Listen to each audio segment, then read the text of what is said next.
अमरकंटक एक रहस्यमय यात्रा। अमरकंटक मध्य प्रदेश का वह दिव्य स्थान है जहां प्रकृति और अध्यात्म का अद्भुत संगम होता है।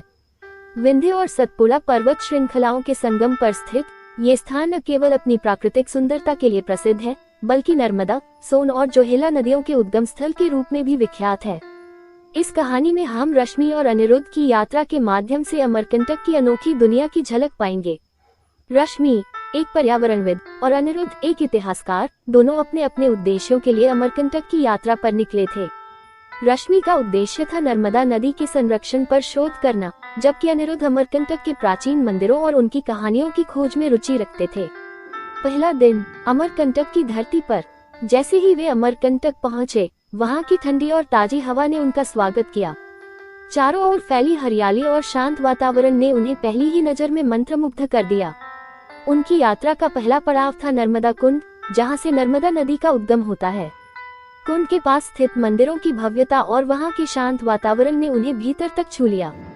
रश्मि ने नर्मदा कुंड के पास मिट्टी और पानी के नमूने एकत्र किए, जबकि अनिरुद्ध ने पुजारियों से इस स्थान के ऐतिहासिक और धार्मिक महत्व के बारे में जानकारी ली। उन्होंने बताया कि नर्मदा नदी को भारत की सबसे पवित्र नदियों में से एक माना जाता है और यह ब्रह्मा, विष्णु और महेश के आशीर्वाद से यहाँ प्रकट हुई थी। दूसरा दिन कपिलधारा और सोनमुड़ा। अगले दिन वे कपिलधारा जलप्रपात देखने गए। 100 फीट की ऊंचाई से गिरते इस जलप्रपात की गूंजती आवाज और आसपास का हरियाली भरा दृश्य मनमोहक था। ये वही स्थान है जहां कपिल मुनि ने ध्यान किया था। अनिरुद्ध को इस स्थान की ऐतिहासिक पृष्ठभूमि ने रोमांचित कर दिया, जबकि रश्मि जलप्रपात के आसपास के वनस्पतियों और जीवों का अध्ययन करने में व्यस्त हो गई। उसके बाद वे सोनमुड़ा गए, जो सोन नदी का उद्गम स्थल है। ये स्थान सूर्योदय और सूर्यास्त के लिए प्रसिद्ध है। यहाँ से फैला हुआ दृश्य अनंतता का अनुभव कराता है।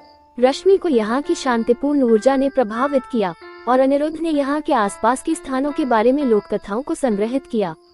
तीसरा दिन प्राचीन मंदिर और जंगलों की सैर। तीसरे दिन में प्राचीन मंदिरों की यात्रा पर निकले। अमरकंटक के कलचुरी काल के मंदिर अपनी अनोखी वास्तुकला के लिए प्रसिद्ध हैं। इनमें मचेंद्रनाथ मंदिर और श्री यंत्र मंदिर प्रमुख हैं। अनिरुद्ध ने मंदिर की दीवारों पर उकेरी गई मूर्तियों और चित्रों का अध्ययन किया, जो उस समय की संस्कृति और धार्मिक धारणाओं का प्रमाण थी। रश्मि, जो इन मंदिरों के आसपास के वन्य जीवन का निरीक्षण कर रही थी, को यह महसूस हुआ कि इस स्थान की प्रकृति और अध्यात्म का गहरा संबंध है। मंदिरों के पास फैले घने जंगल न केवल वन्य जीवों का घर है, बल्कि ये स्थान संतों और ऋषियों का भी निवास स्थान रहा है। अंतिम दिन आत्मा का शांति से साक्षात्कार। अपनी यात्रा के अंतिम दिन रश्मि और अनिरुद्ध ने अमरकंटक की पहाड़ियों पर ट्रैकिंग की। उन्होंने देखा कि यह स्थान एक तरफ जहां प्रकृति की अद्भुत छटा प्रस्तुत करता है, वहीं दूसरी ओर यह आत्मा की शांति का अनुभव कराता है। रश्मि ने अपने शोध को पूरा करने के बाद महसूस किया कि नदियों और प्रकृति का संरक्षण केवल भौतिक प्रयासों से संभव नहीं, बल्कि इसके लिए लोगों में जागरूकता और अध्यात्म का भी होना जरूरी है। अनिरुद्ध को अमरकंटक की कहानियों में छिपा इतिहास और संस्कृति का गहन ज्ञान मिला।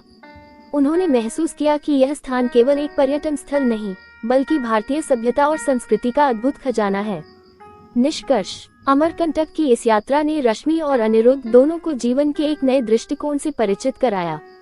ये स्थान न केवल प्रकृति प्रेमियों और इतिहासकारों के लिए एक खजाना है, बल्कि उन सभी के लिए एक प्रेरणा है, जो जीवन की गहराइयों को समझने के इच्छुक हैं।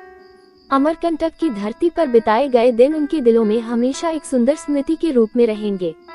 ये कहानी हमें सिखाती है कि प्रकृति और संस्कृति का सम्मान करना कितना आवश्यक है और किस प्रकार इनसे जुड़कर हम अपने जीवन को अधिक सार्थक बना सकते हैं। इसी तरह की और वीडियो देखने के लिए व कहानी सुनने लिए चैनल को सब्सक्राइब करें। धन्यवाद।